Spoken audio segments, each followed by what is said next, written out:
नमस्कार, स्वागत है आपका एबीपीएल न्यूज में और मैं हूं आपके साथ मोहम्मद ओवैस।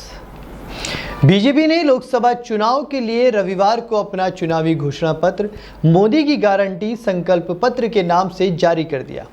बीजेपी ने अपने घोषणा पत्र में जनता से कई वादे किए हैं। वहीं कांग्रेस ने भी 5 अप्रैल 2024 को अपना चुनावी घोषणा पत्र न्याय पत्र के नाम से जारी कर दिया था।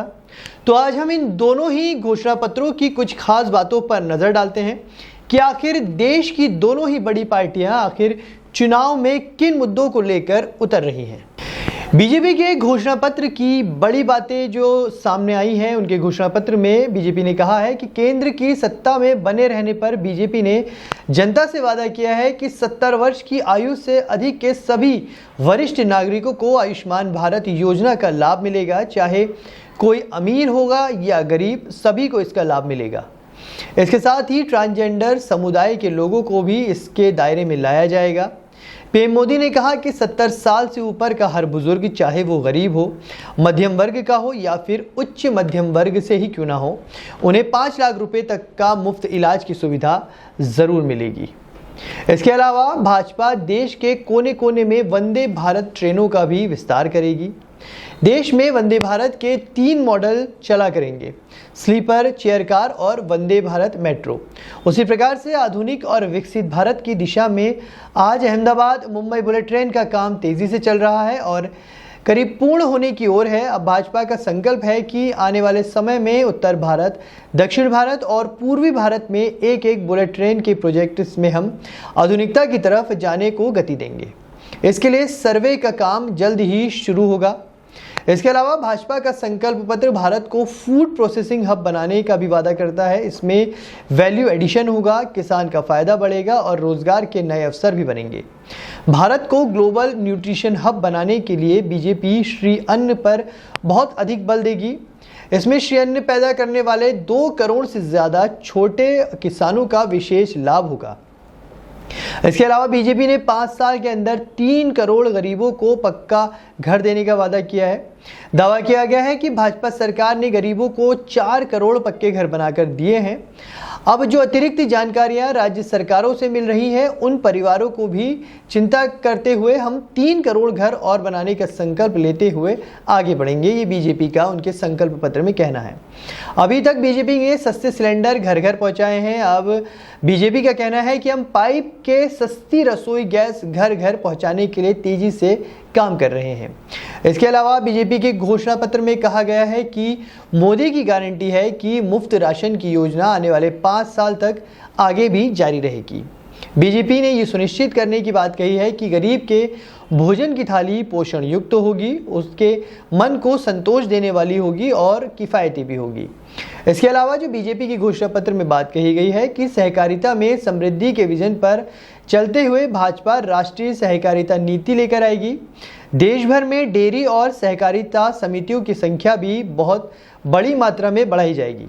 बीजेपी ने कहा है कि मुद्रा योजना के तहत कर्ज की सीमा 10 लाख रुपए से बढ़ाकर 20 लाख रुपए की जाएगी। भाजपा की शीर्ष प्राथमिकता सामाजिक और डिजिटल बुनियादी ढांचे को बढ़ावा देने की होगी। इसके अलावा बीजेपी के संकल्प पत्र में जारी होने पर पीएम नरेंद्र मोदी ने कहा कि सूर्य घर मुफ्त बिजली योजना के तहत बीजेपी करोड़ों परिवारों का बिजली बिल शून्य करने के और बिजली से कमाई के अवसर पैदा करने की दिशा में भी काम करेगी। बीजेपी ने अपने संकल्प पत्र में कहा है कि पीएम मोदी ने संकल्प पत्र जारी करते हुए कहा कि भाजपा विकास भी और विरासत भी के तंत्र पर विश्वास करती है। हम पूरी दुनिया में तिरुवल्लुवर कल्चर केंद्रों का निर्माण करेंगे। दुनिया की सबसे पुरानी तमिल भाषा हमारा गौरव है। घोषणा पत्र जारी करते हुए प्रधानमंत्री मोदी ने कहा कि 21वीं सदी के भारत की बुनियाद भाजपा 3 तरह के इंफ्रास्ट्रक्चर से मजबूत करने जा रही है। पहला सोशल इंफ्रास्ट्रक्चर, दूसरा डिजिटल इंफ्रास्ट्रक्चर और तीसरा फिजिकल इंफ्रास्ट्रक्चर। इसके अलावा बीजेपी ने अपने 5 साल में महिलाओं की भागीदारी बढ़ाने का वादा किया है। पीएम मोदी ने कहा कि पिछले 10 वर्ष नारी गरिमा, नारी को नए अवसरों को समर्पित करने रहे हैं। आने वाले 5 वर्ष नारी शक्ति की नई भागीदारी के होंगे। भाजपा ने मैनिफेस्टो की सुचिता को फिर स्थापित किया है। ये संकल्प पत्र विकसित भारत के 4 मजबूत स्तंभ, युवा शक्ति, नारी शक्ति, गरीब और किसान, इन सभी को सशक्त करना हमारा लक्ष्य है।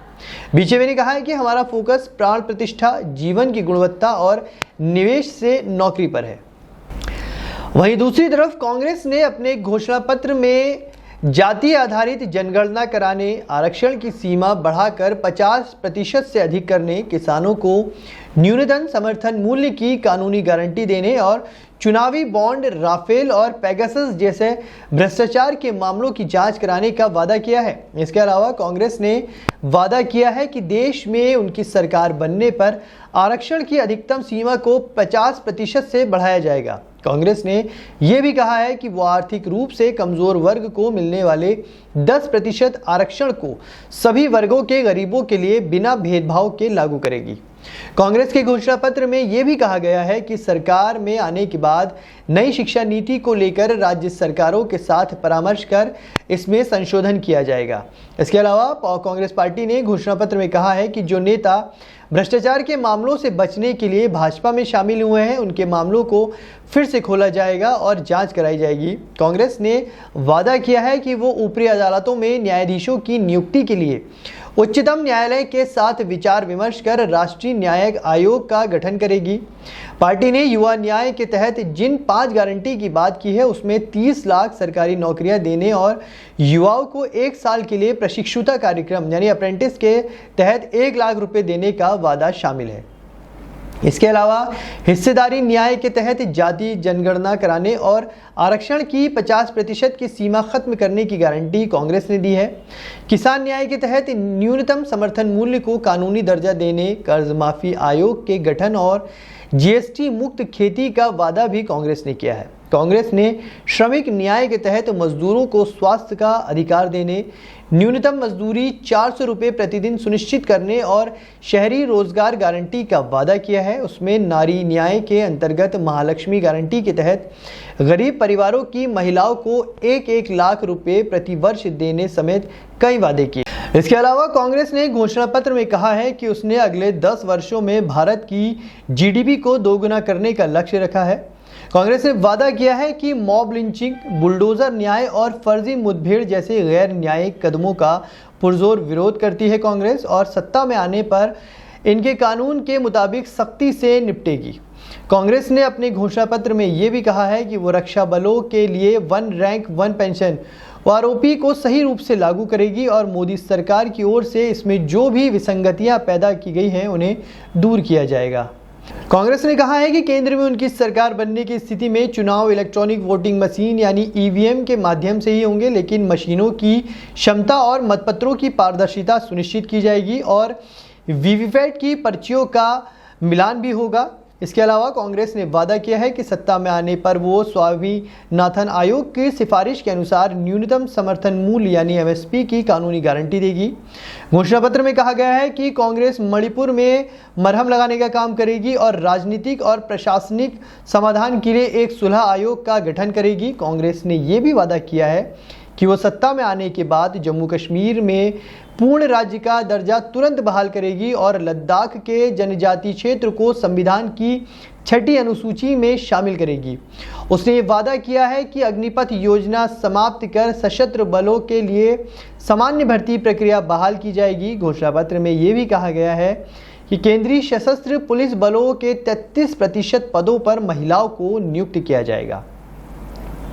इसके अलावा कांग्रेस ने अपने घोषणा पत्र में यह भी वादा किया है कि राष्ट्रीय राजधानी क्षेत्र दिल्ली सरकार अधिनियम 1991 में संशोधन करेगी ताकि 3 विषयों जमीन, पुलिस और कानून व्यवस्था को छोड़कर उपराज्यपाल दिल्ली के मंत्रिपरिषद की सलाह पर कार्य करे। उसने कहा है कि वन अधिकार कानून वाले पट्टों का 1 साल में फैसला किया जाएगा।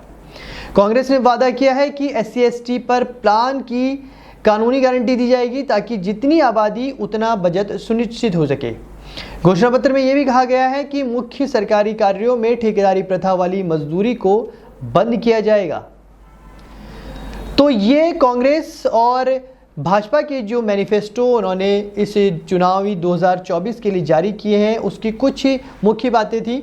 अब देखना ये होगा कि जो कांग्रेस ने अपना न्याय पत्र जारी किया है या फिर भाजपा ने मोदी की गारंटी जो संकल्प पत्र जारी किया है, जनता को कौन सा घोषणा पत्र अपनी तरफ आकर्षित करता है।